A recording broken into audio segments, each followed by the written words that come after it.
Hello everyone, সবাই কেমন আছেন? তো কালকেই আমরা ব্যাঙ্গালোর থেকে ফিরেছি, আর এসেই দেখছি এত ঘর দুয়ারের অবস্থা খারাপ হয়ে রয়েছে। কারণ এখন না প্রচুর হাওয়া দেয়, আর ধুলো বালি সব ঘরে ঢুকে পড়ে। জানালার ফাঁক দিয়ে হোক, দরজার ফাঁক দিয়ে হোক, এত ধুলো ঢুকে যায়। যাই হোক, সকাল থেকে ওইগুলো পরিষ্কার করতে করতেই দিন চলে গেল। কাজের দিদিই অবশ্য করেছে, সাথে আমাকেও থাকতে হয়েছে। এখন জামা কাপড়গুলো ভাঁজ করে নিচ্ছি। বিকেল দিকে একটু ছাদেতে দাঁড়িয়েছিলাম, এত সুন্দর হাওয়া দিচ্ছিল, আর আমাদের ছাদ থেকে না খুব সুন্দর দৃশ্য দেখা যায়।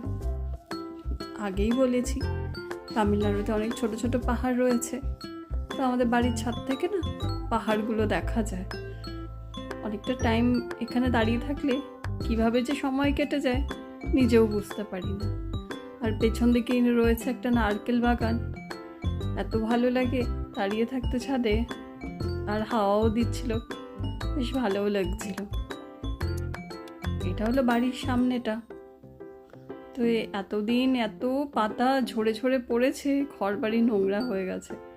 5 দিন ছিলাম না, এসেই দেখছি আবার নতুন পাতা গজিয়েছে। এবার একটু নিচে যাই, গাছে জল দিতে হবে। কাল এসেই দেখছি গাছগুলো একদম শুকিয়ে কাঠ হয়ে গেছে, মনে হচ্ছে যেন গাছগুলোতে আর প্রাণ নেই। কাল এসে জল দিয়েছি, তারপরে ভাবলাম আবার একটু বেশি করে জল দিয়ে দিই। এই বিকেলবেলাতেও একবার জল দিই, আর সকালবেলাতে তো সেরকমভাবে সময় হয় না, অল্প করে একটু জল দিয়েই চলে যাই। আর বিকেলবেলাটা মেয়ে ঘুমায়, তখন ভালো করে জল দিয়ে দিই। কারণ এতটা গরম পড়ে গেছে এখানে, নিজেরাই এত কষ্ট হচ্ছে, ফ্যানের হাওয়া মনে হচ্ছে গায়েই লাগছে না। আর দেখছি বাগানটা বেশ জঙ্গল হয়ে গেছে, পরিষ্কার করাতে হবে। কি এবার একটু চা বানিয়ে নিলাম, কেননা এখনো সন্ধ্যাই হয়নি, 6টা বাজে মাত্র।